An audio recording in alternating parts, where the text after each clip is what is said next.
What's up, world? Welcome to another episode of Just Grow It. I'm your host, Big City Gardener, and today we are joined by a friend of mine out of the LA area by the name of Farmer Ken.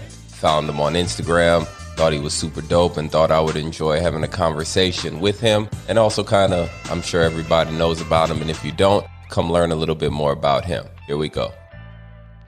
All right, man. Hey, why don't you go ahead and introduce yourself to everybody?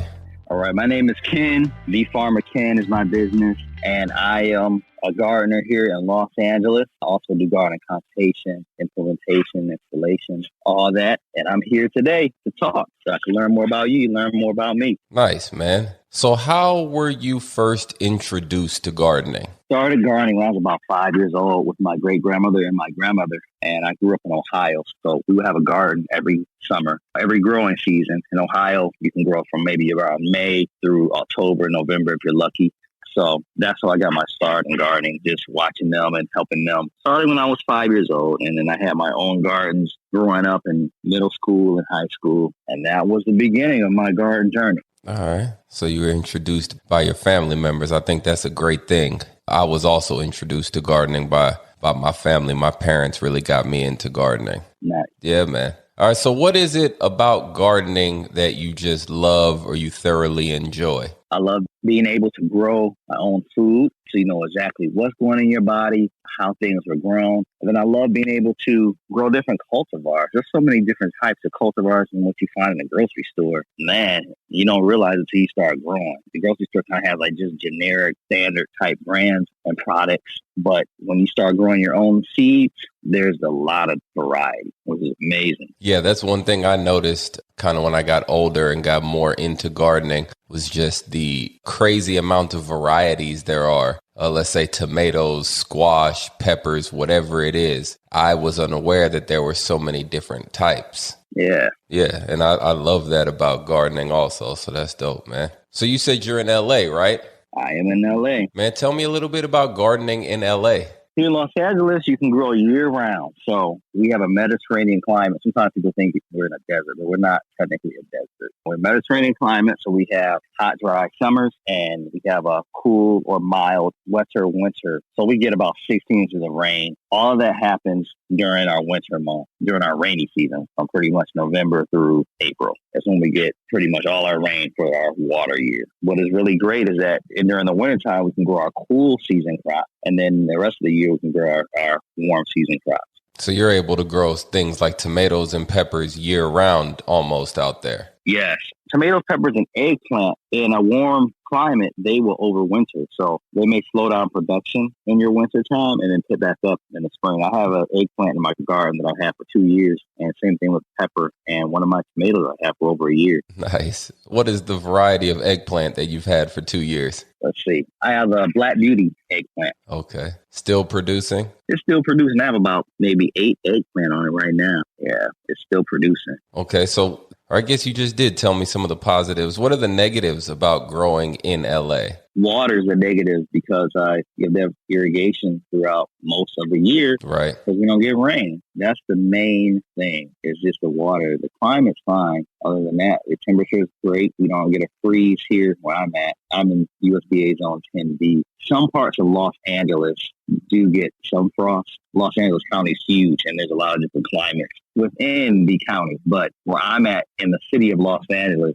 it's rare that we get a frost. And it's just warm. The biggest concern is just, watering, making sure your plant get enough water during the dry season. And other than that, it's pretty good. So when was the last time that you remember having a freeze in LA or in the part of LA that you're in? I've been in LA for 6 years and we haven't had one here. Since I've been there, I do, like if you go into the valley of Los Angeles, they get them every winter. Because right where I'm at in Los Angeles is fine. Like I said, I was in 10B. But like if you go in Los Angeles, the layout, there's mountains, there's valleys, there's high desert in the upper part of Los Angeles County. And they get the high desert, like Palmdale area, Lancaster, they get freezes every year. Every winter they do. But here, it's been a decade or so, if not longer, since Los Angeles has had it. The city of Los Angeles has had a freeze. Okay. Sounds like I need to be in Los Angeles, man. All right. So you say you've been there for 6 years. Yeah. Tell me how you ended up in LA. Well, I grew up in Ohio. I went to the Ohio State University for undergrad, and then I moved to Chicago, and I spent 7 years in Chicago. Went to graduate school at the University of Illinois, Chicago, and then eventually I made my way to LA in 2014. I worked in education for a while, and I had opportunity to work for an organization here in Los Angeles. And plus, I wanted to change the scenery. I'm in arts and entertainment, so I wanted to be more immersed in that as well, and wanted to be in a different climate. So all that combined brought me here to LA. And have you, along your journey to end up in LA, have you been gardening the whole way? I have. In undergrad at the Ohio State University, I was president of an organization called MANNERS, which is Minorities in Agriculture and Natural Resources and Related Sciences. It's a national organization.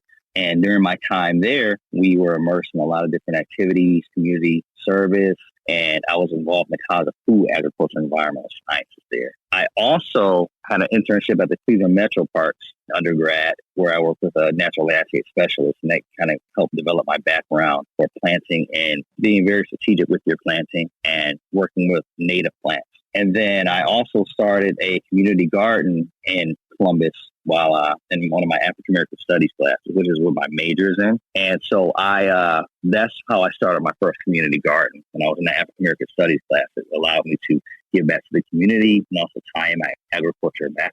So then when I moved to Chicago, did the same thing. I was working in education, but I was a community resource coordinator in Inglewood community for a while. And there I secured a grant when we were able to start our own community garden where we did a holistic approach to the gardening. So we had healthy cooking and eating, fitness for the student and for the parent as well. So I always try to bring in holistic programs and activities so that, you're learning, but you're learning in multiple ways and you're hitting a large amount of people to come together as a community. That's one thing that's important to me. So you've just been building community gardens all along the way. Yes. So what is it about community gardens? Why are you drawn to them? What do you like about them? And also, what do you dislike about community gardens? So I love the fact that it helps combat the food desert, which I dislike food deserts. It helps bring fresh, nutritious food and allow people to grow and learn how to grow. And especially in under-resourced communities and communities where people don't have the means or they don't have the area or space to grow. It gives an opportunity to have an area to grow their produce and to have a shared space. And that's what I really like, just to see people come together and learn about growing, which is very important. And what I don't like is I don't like the fact that people don't have a space to grow, in their own yard, in their own area. I think that everyone should have that, have that space and have that right. So, yeah, I have seen the benefit of it. We had a community garden here in the Watts community when I was working for a small nonprofit when I first moved to LA, and we helped revitalize a community garden there. And it was great to see people grow and watch their produce come up and, maintain and reap the reward of growing their own food. Yeah, I think that's very important, seeing the whole process and being a part of the whole process. It just helps reconnect people back to food. And I think that's extremely important. So I salute you, man, for the work you've done with community gardens. So have you ever had any problems? I know, you kind of hear stories about people not necessarily wanting to put community gardens everywhere. Maybe they believe certain people might not like the gardens or use the gardens, or you also hear the story that the garden will end up being trashed or ran over. So have you ever experienced anything like that with any of your community gardens, like the property being vandalized or anything? No, I haven't. I haven't experienced that. What I found is that people take ownership and protect the community garden. It's quite the opposite from my experience. Some of the gardens, there's been more elderly people taking care of them, and we pulled in some youth to kind of help plant and do different activities so they can learn how it is to grow. But I haven't experienced any vandalism in the community garden spaces that I've been in. There haven't been any issues. Yeah, neither have I with any of the gardens that I've ever been associated with or worked with. I've just heard stories, and I don't know that these are real stories, but I just felt like I'd ask you since you're so involved with community gardens. Are you still working with community gardens or doing anything with that? I just launched an initiative, a GoFundMe, so that my plan is in 2021 is to start building community garden spaces and with the Farmer Ken, which is my company. So that's what my initiative is right now. So going out next year, I will be building community garden spaces so in an under-resourced area so that people can grow. And it will be a holistic approach. So there'll be different activities so people can learn how to grow and learn how to cook with what they grow. So that's the game plan. Yeah, I think that's important, knowing what to do with the food once you cook it, because you can only eat the same thing so many times before you just get tired of it. Right. Nice. With this community garden initiative, are you going to keep it local within LA? You're going to go all throughout California, national, international? What's the plan, man? I want to take this thing as far as it can go. So I will have some garden spaces in LA. I want to go back to Chicago and do some, and then have to do some back where I come from in Ohio. But I want to take this, nationwide and worldwide. So there's a need for growing and food, and there's food deserts and a lack of food. And, there definitely should be something worldwide. And I would love to be part of that initiative of helping people grow and have fresh produce that they can eat readily available. I love it. So whenever you come to Houston, let's get together and try to get a garden out here. Sounds like a plan. All right, I'm with it. There's plenty of food deserts, and I don't say that happily, but there's plenty of food deserts in Houston, so we should be able to find an area where we can get a garden going. Let's do it. Okay. So how can somebody support the Farmer Ken Community Garden Initiative movement that you have going on? I think the easiest way is to go to my Instagram page at Farmer Ken Official, and there you'll find a link. And if you click on that link, it'll take you to the Linktree link. So it has a couple different areas on there. But the second link from the top is a community garden initiative. So if you click on that, then you'll be able to find all the information you need to support. Yeah, man. So everybody who's tuned in, go check out Farmer Ken Official and support the movement. Okay. Hey, I know in that Linktree you have a link to your Etsy store, man. Talk about your Etsy store and what you have going on over there. So I did launch an Etsy shop, and in that store I have some seeds. Majority of my other products I have in there are seeds, and I do have some plants from time to time. I will be doing a big restock coming up soon for the upcoming growing season with a variety of vegetable seeds in there. So it's a way to get your garden started. So I definitely have like dill and some ornamental seeds as well. I have milkweed, which is a source for monarch butterflies. I have scarlet runner beans, which is a great ornamental that you can also eat. I have nasturtiums, also beautiful ornamental and edible plant. And so I have variety throughout the year, and it changes. So that's on the Farmer Ken Etsy shop. Then I have some other products too. Yeah. Talk about the other stuff you have, man. Come on. I have these sachets with Lavender Eucalyptus. That was a hot item that sold quickly. I'll have more of that available soon. I have some eucalyptus trees and lavender bushes. So it's a great aromatherapy, calming sachet that you can put in your bedroom, in your closet space, in the shower, and it helps calm you. I also have a couple of different plants you can use for tea. So I have fresh mint cuttings that you can make fresh tea out of. I have a lemongrass mint package where you can make fresh lemongrass and mint tea. Soon I will be having lemon verbena. That's one of my favorite plants. Available on the shop, and chamomile. Are you growing any? Yeah, I have it. We just had a little cold spell come through and it knocked a lot of mine back. But yeah, that's my top 3 favorite plants. Really? Nice. Yeah. Yes. But keep going. Keep telling them about your shop, man.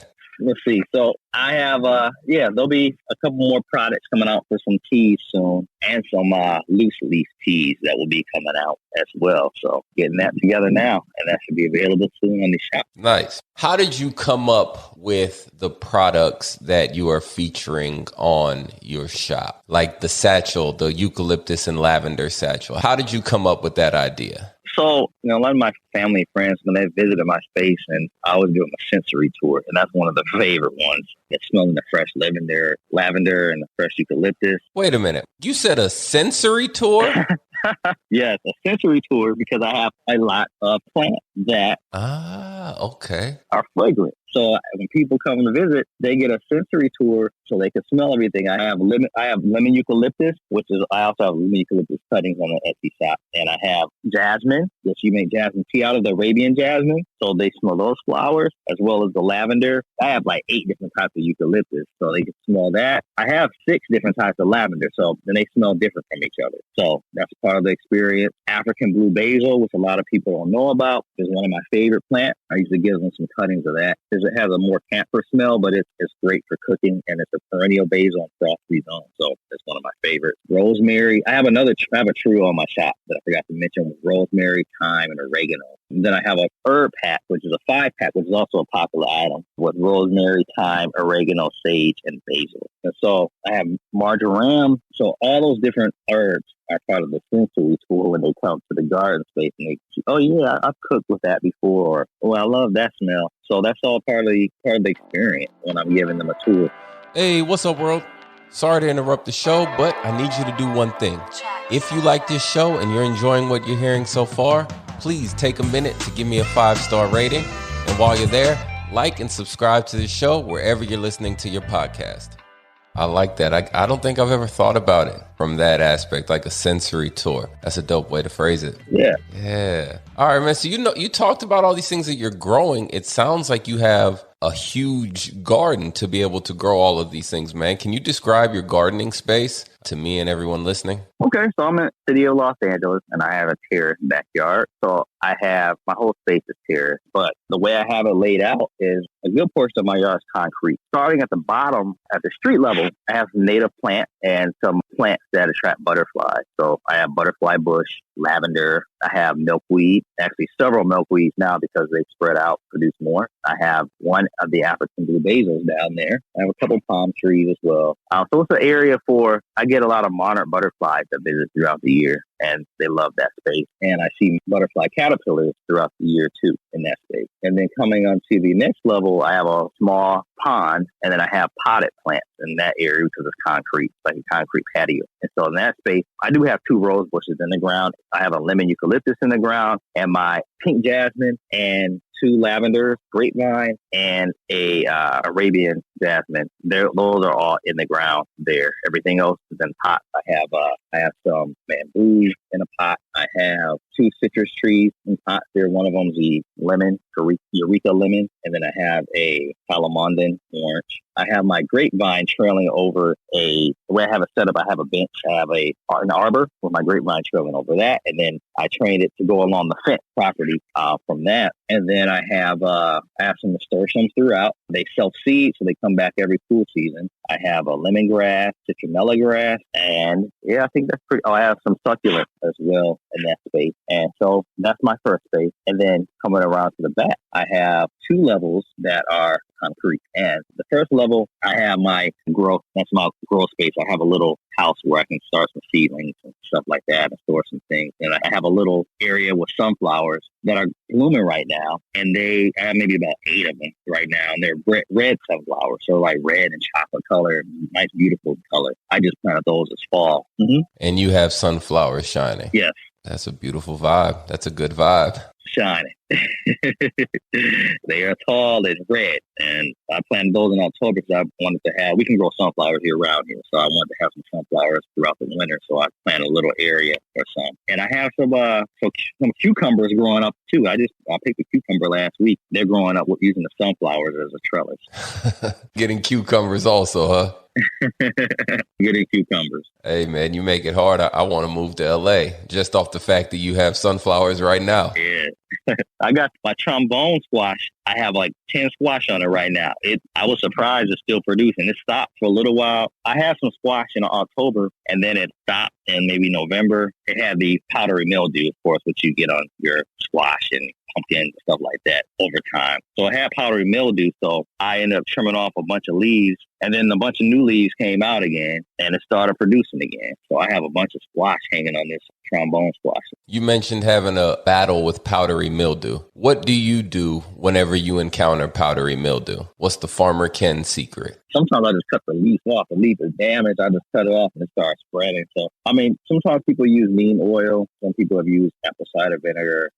Both diluted. So sometimes I use that, and other times I just cut the leaf off. Just kind of depends on what the condition is like. What do you do with yours? Basically the same thing, man. I either cut the leaves off, or sometimes I'll mix up baking soda and some water and this little oil mixture that I have, and I'll spray it on the leaves. But that's usually it. I try not to get powdery mildew.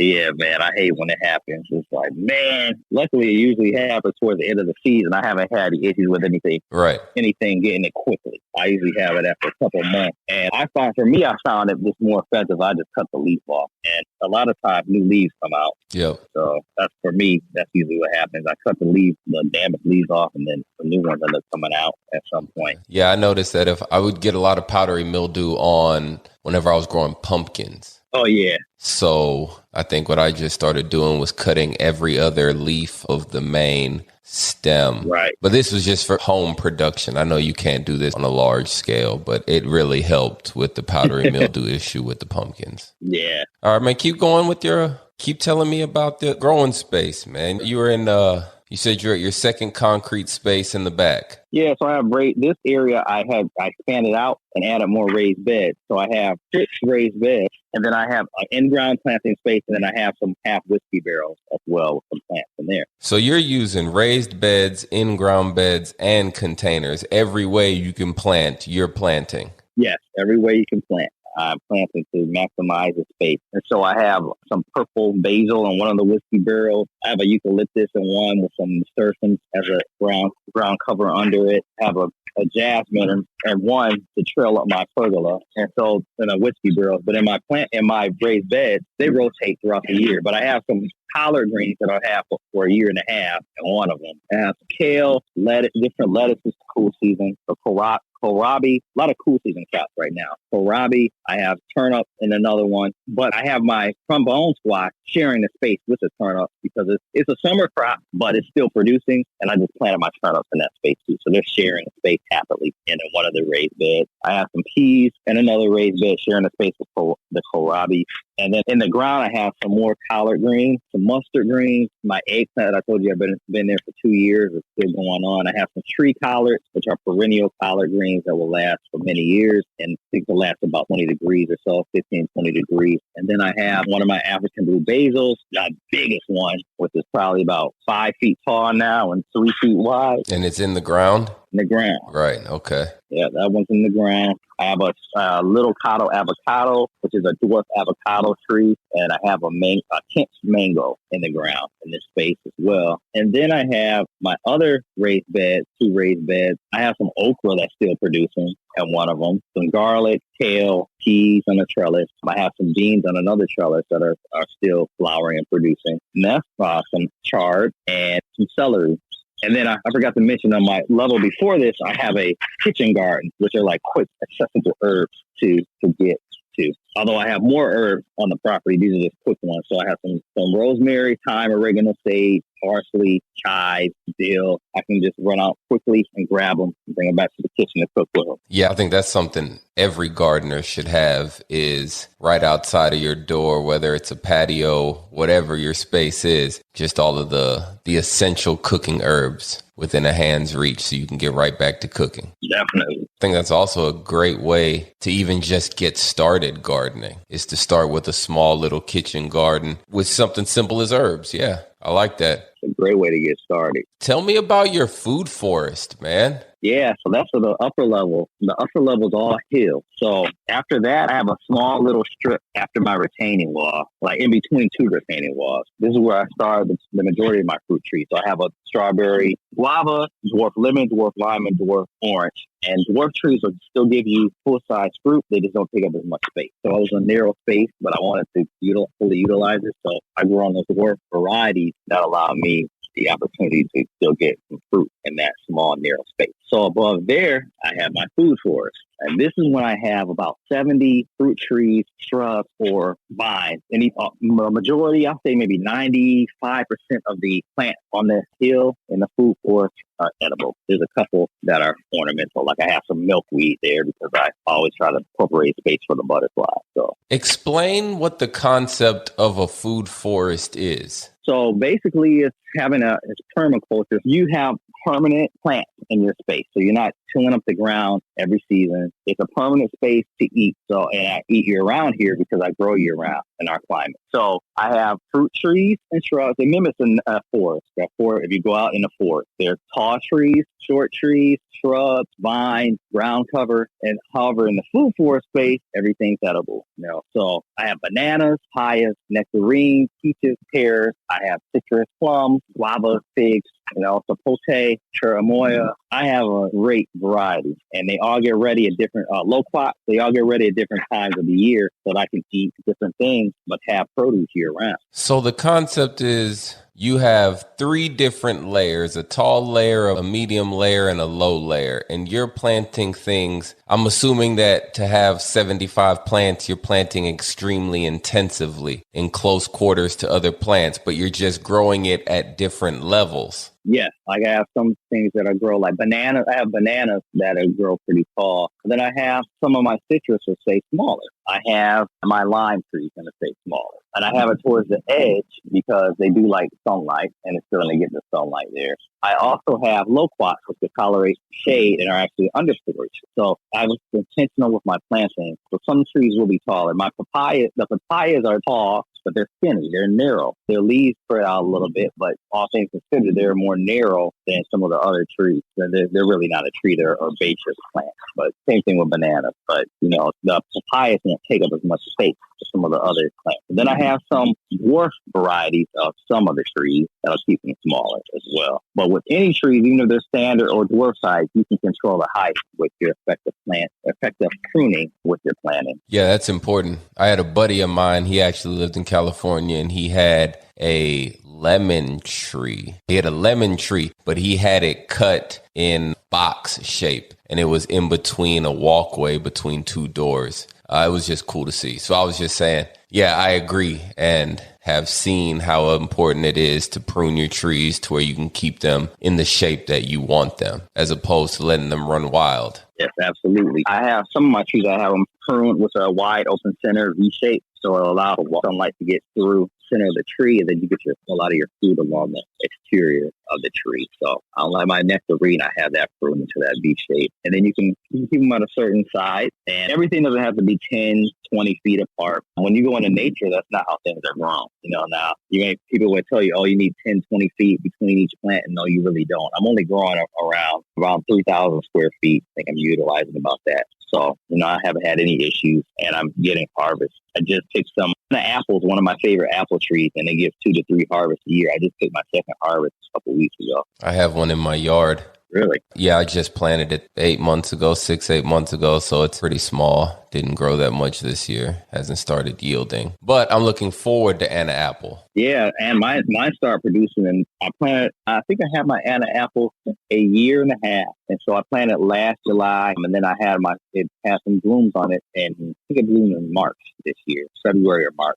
And then I had my first harvest in July, and then it started blooming again in late July. And now I had my second harvest in November. In your food forest, do you have to have pollinator plants for all of these? I have cultivars that are self-pollinating, but I do have more than one for most of the trees, so that even self-pollinating trees do better when you have a second tree. You'll get a bigger yield.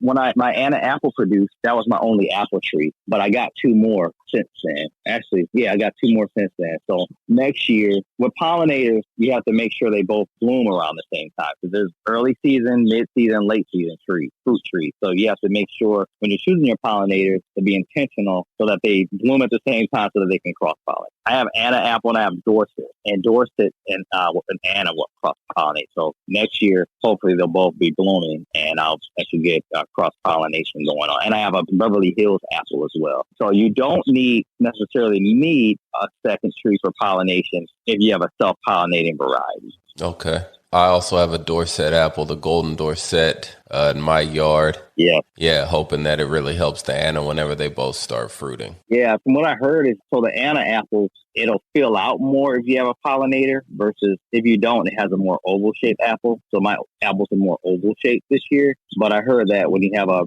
pollinator, it'll make the apple a little bit more round. So I'll see for sure this upcoming year. So what do you have for your ground cover level in your food forest? Strawberries, nasturtiums, some mint, lemon balm. I have a couple of different types of mint. So that's some of my ground covers. Where were you first introduced to this concept of a food forest or even permaculture also? I think I was just online, actually, because, well, growing up, we had fruit trees. I guess some of it growing up, but it wasn't as expensive. We had fruit trees and then we had stuff planted around them as well. But I didn't learn more about it until I got older. Looking online, really, and just kind of seeing how different people were growing and just kind of thinking like, why are we growing everything so separate instead of incorporating things planted together? So even in my other space, even in my raised bed, even in the ground planting areas, I have flowers, marigolds, and I have my African blue basil, which brings a lot of pollinators, and I have sunflowers growing in different spaces because you got to bring in your pollinators, and why aren't you growing and utilizing your full space of incorporating the flowers with your vegetables? Everything doesn't have to be separate. So I started thinking more along those lines, and that's how I really got into it more. Why is everything grown separately? That's not the best for the environment. It's not what you see in nature, Right. So that's how I just changed my mindset a little bit. Yeah, I agree. That's very true. I think a lot of gardeners, if they were to incorporate a lot more herbs and flowers into their plantings, they would probably end up with less pest problems. Man, that was a lot of peas. Yeah. They'll probably end up with a lot less pest problems. Exactly. I have a friend out here in Houston, call her my best friend. Her name on the internet is Flora Cosina. She's the one who really got me into growing a lot more edible flowers in my garden. I would always mix flowers and herbs in, but she kind of introduced me to the whole edible flowers. What are some of your favorite ones? Favorite edible flowers or just favorite flowers and things to mix? Your favorite edible flower? I think she gave me the seeds to grow butterfly pea flowers. Yeah, so we eat those quite often. I don't know. I'll have to try those out. Yeah, man, I think I have some seeds. I can probably send you some. Okay. For you to add to your garden, man. I should have some seeds. And if not, I guess this is being recorded, so now I have to send you some seeds. All right, man. So I noticed on IG you do a lot, or you post the sunset videos. Man, can you kind of give me like the idea and how the concept of the sunset videos came? Because I really enjoy them. That's why I'm asking. What's up, world? I hope you're enjoying this show. If you are, then you should head over to YouTube and subscribe to the Big City Gardener YouTube channel. I'm going to have videos to go along with a lot of these podcasts. And besides that, over there, I give you a bunch of information to help you just grow it and even to help you just grow it better. All right, let's get back to the show. I'm a musician, so I like music. I like R&B music, old school music. I guess it's old school now, like 80s, 90s music, right? So that's what most of my sunset jams are. It's just I go up to the top of my property around sunset time and just play an old school jam.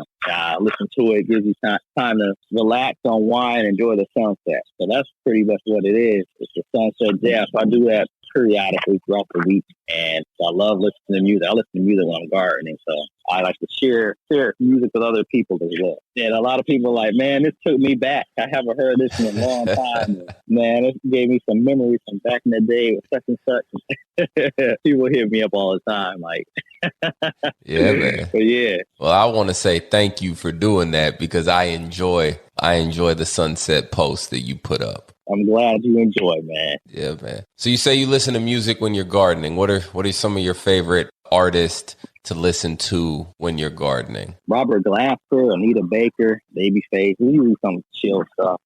Like real music. Yeah, real music. I usually listen to something chill, get me in a vibe. Yeah, I like it. I respect it, man. All right, so I have a couple more questions for you. Do you have any tips for new gardeners who may be a little, apprehensive or nervous about gardening? Just start small. You don't have to overwhelm yourself when you're first starting out. Just start small. Get you you can grow in a variety of spaces. So even if you just have a patio or you have a deck, doesn't mean you can't grow. You can grow in whiskey barrels. There's vertical planters you can use. They're like towers. You can get planters on legs. They have like cedar narrow planters. You can use a lot of different varieties of planters that you can use. Different sizes. They have narrow ones. They have round ones. Right. Square, rectangular. So you just find out what works best for your space. And you don't need very large planters. Most vegetables, they don't have very deep roots. Yeah, I think a lot of people are surprised to learn that. Because I know the roots for vegetables, they're probably in the top, 6 to 12 inches of soil. Exactly. All right. So you can grow a lot of things in shallow planters. Yes, and they will do well. Most things, they don't have a deep root. So if you have an in-ground space and grow in ground, I always just add some organic matter, to my soil. And then the biggest thing that you have to learn what your growing season is. Right. That's the biggest thing. And when to grow what? That's how you learn. Like, for instance, here in California, I told you I have these fruit trees. But there's a lot of these fruit trees that I have to be very intentional with. Like the ones that you typically find in colder climates, deciduous fruit trees here, apples and pears and plums and nectarines and, all that kind of stuff. We have to grow low chill varieties because our climate is so warm. Chill hours below 45 degrees. And if you don't get a lot of them, then you need to find varieties of fruit trees that are normally cold weather fruit trees that have low chill hours. So for us, they do better with 200, 300 chill hours or below. The lower, the better here where I'm at in Los Angeles. But you don't necessarily have that problem in a colder climate. You just have to make sure you don't get varieties that say low chill because they'll start producing their flowers too early. You might get nipped from a freeze. Right. So it's the opposite pretty much. Okay. Other than that, you have to grow during your growing season. Where I grew up in Ohio, our growing season was May through October, sometimes November if we're lucky. So don't plant in February or March. Don't plant as soon as you get the first warm days in March because we still have a chance to freeze all the way to May. So you just have to know all that. You can start your seeds in a greenhouse or indoors or something like that if you want to get a jump start. But as far as outside planting, you have to wait till your growing season starts before, your danger of frost has ended before you can start planting. And then you have to also know about your cool season crop. When your growing season first starts, plant your cool season crops. You can plant those in, you can plant your warmer season crops. So like in Ohio, I would start my cool season crop sometime in April, late April.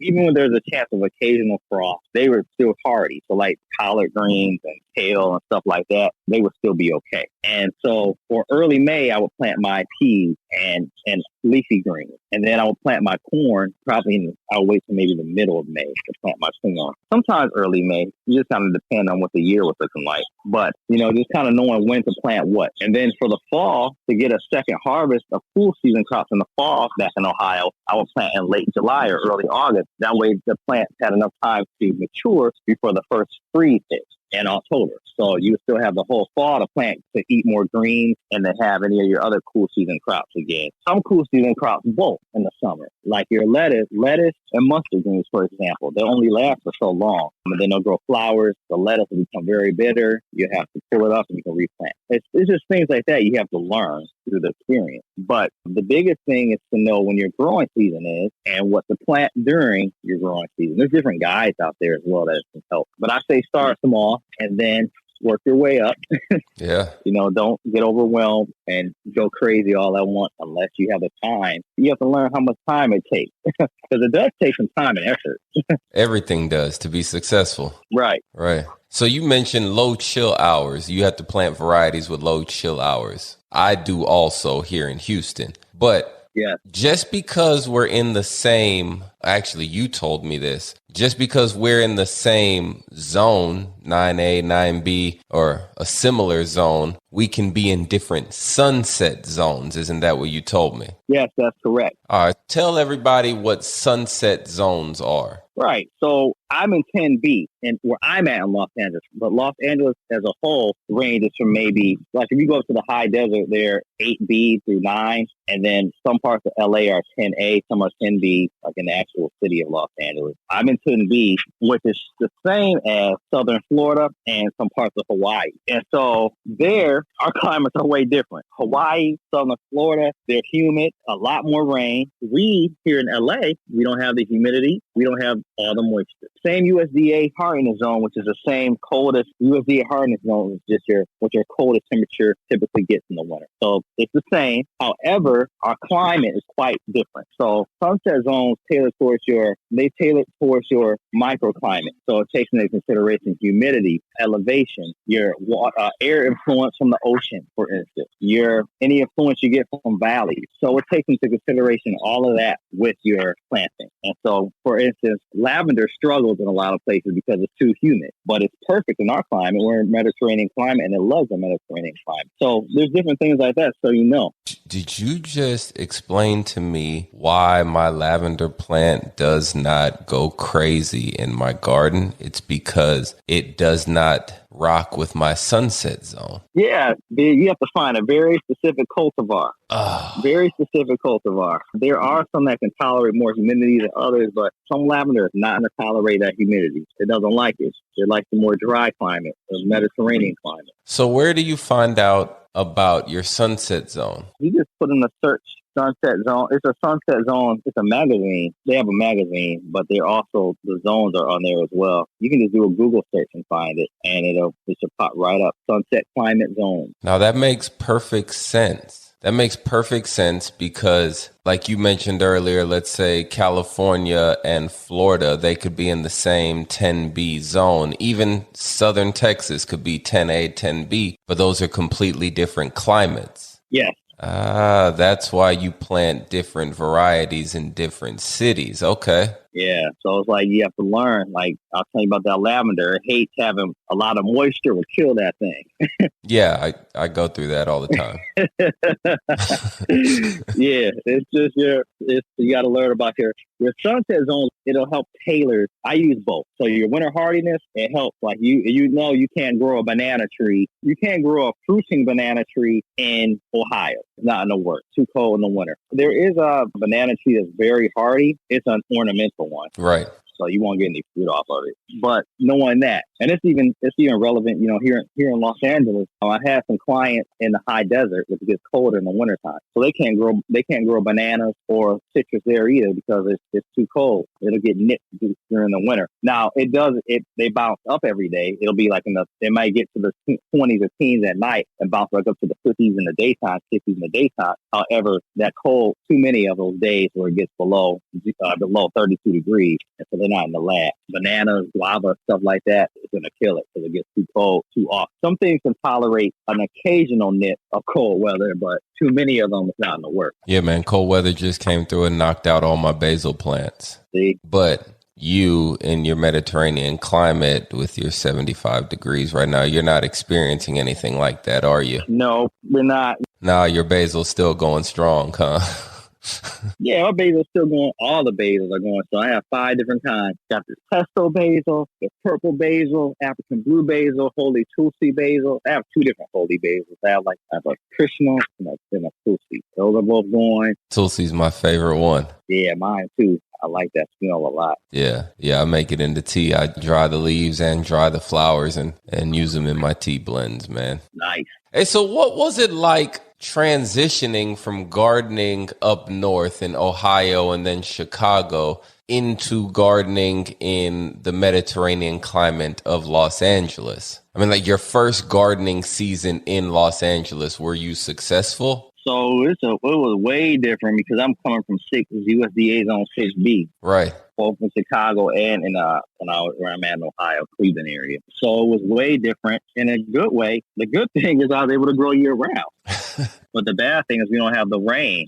Now we get a lot of rain in the Midwest, a lot of moisture all year round, so that was an adjustment, figure out that I had to water more often here and how frequent I had to water. So I had to get adjusted to that. But then on the back end, I can grow year round. So I was happy about that. That was a major difference. Yeah. Is there anything that you are not able to grow in your climate down in the 10B Mediterranean, it's still 90 degrees outside climate that you are in, is there anything that you wish you were able to grow that you cannot? The thing that I wish I could grow that I can't, there's a couple things. Pineapples are hard to grow here, and coconuts won't grow here either. Pineapples, some people have had success growing in a container. Mine aren't really doing. I have two of them. They're not really doing too much of anything. They're still alive, but it's a humidity issue. We don't have the humidity. So if I was, for the coconut, it gets a little bit too cold. Our nights get a little bit too cold, and we don't have the humidity as well. So those are two things. Since our climate's so dry, we have big swings throughout the day. Not as big as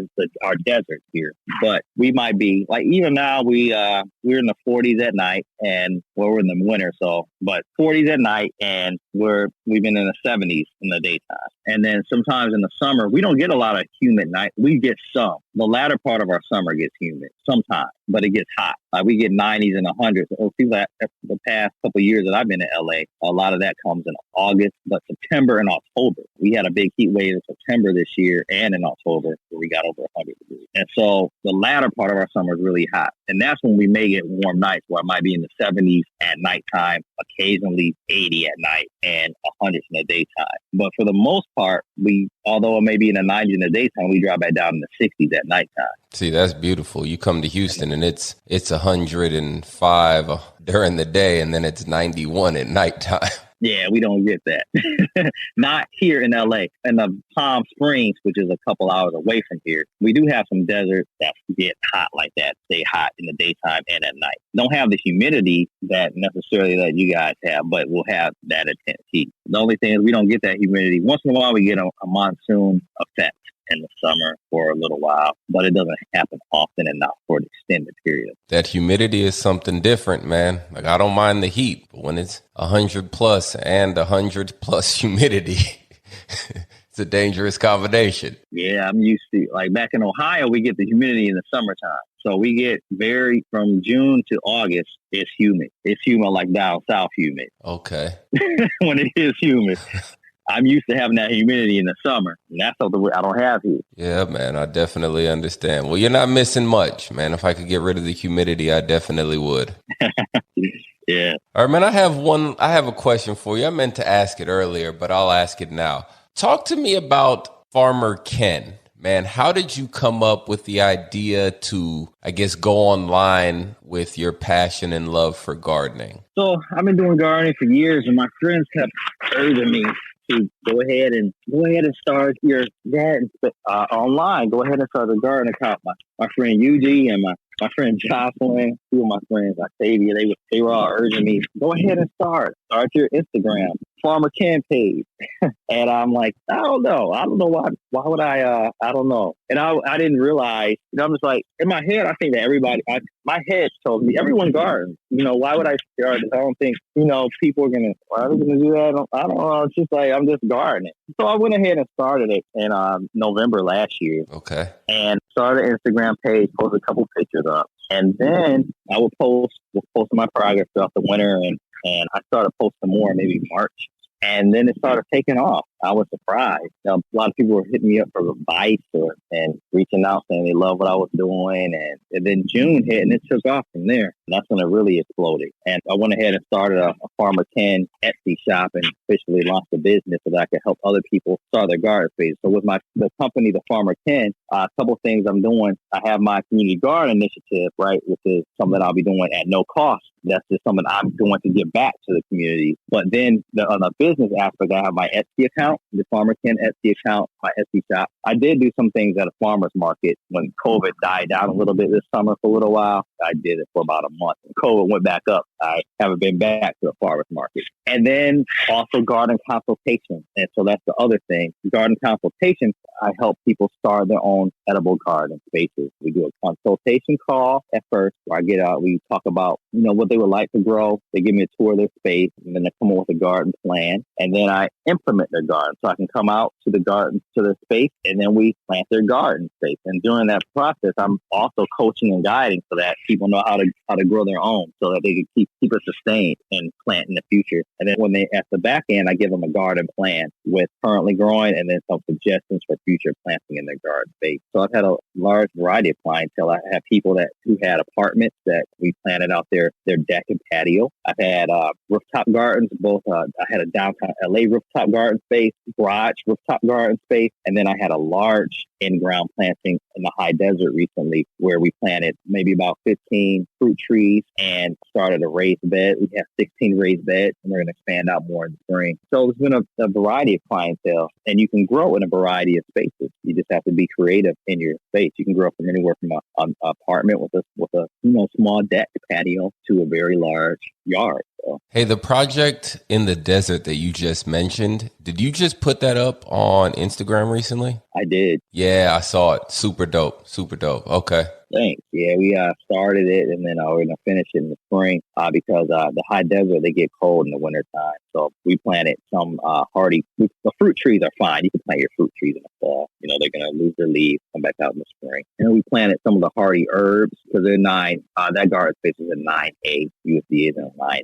So we planted some hardy herbs, and we planted some of the very hardy vegetables like the collard greens and kale that can withstand freezes. And we planted some garlic, which will be fine, green onions, and carrots. So they should all be fine. And everything else we're going to plant in the spring, expand out even more in the spring. We got other herbs in the ground for that client. We got mint, which is hardy and tolerate freezes, and things.